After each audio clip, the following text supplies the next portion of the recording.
Welcome back. Texas wouldn't be Texas without the Longhorn. It is a living symbol of the Old West that once powered the state's cattle boom. And many Texans have dedicated their lives to making sure this iconic breed sticks around. Matt Doherty with our news partners in Houston has their story.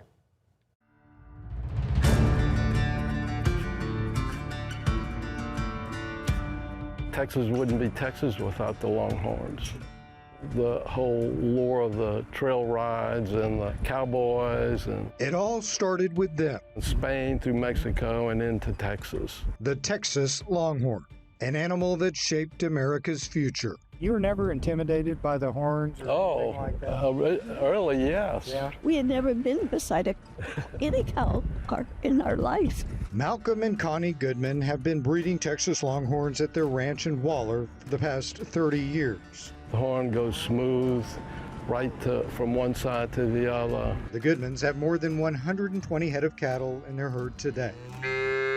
Some have been around for decades, and others only a few days. He's the one with the flat horn. You could say the Goodmans are cow collectors, raising Butler Texas Longhorns to preserve history rather than selling them for beef. Before railroads and refrigeration and before America got cross-fenced, that's how you got meat to market. After the Civil War and before anyone found oil, the cattle business kept the Texas economy running. Trail drives in the late 1800s moved millions of Longhorns from the pastures of the state to railroad stockyards. As the network of railroads expanded throughout the country, Longhorns started getting replaced. When you didn't need the cowboys and the trail rides any longer. There was no longer a need for a breed that had to be able to walk thousands of miles and forage off of whatever it found growing in the wild. It almost went extinct. The European breeds are just beefier animals, more meat per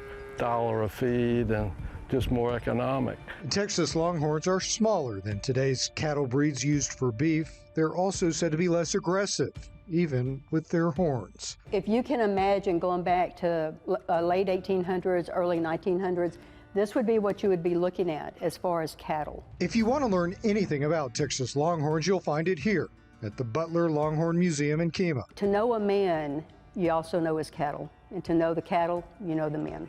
Monica Hughes is the museum's executive director. The Butlers owned cattle, and it roamed from Friendswood, almost to Pearland, all the way through Galveston. It's here that visitors will learn about Milby Butler and his family of Houston area ranchers who thought it was important to keep the breed alive. If it wasn't for the Butlers and the other families and the livestock refuge, we would not have Texas Longhorns today. As for the Longhorns of tomorrow, their fate is in the hands of ranchers like the Goodmans, dedicated to ensuring this breed, as old as Texas, has a chance to live on.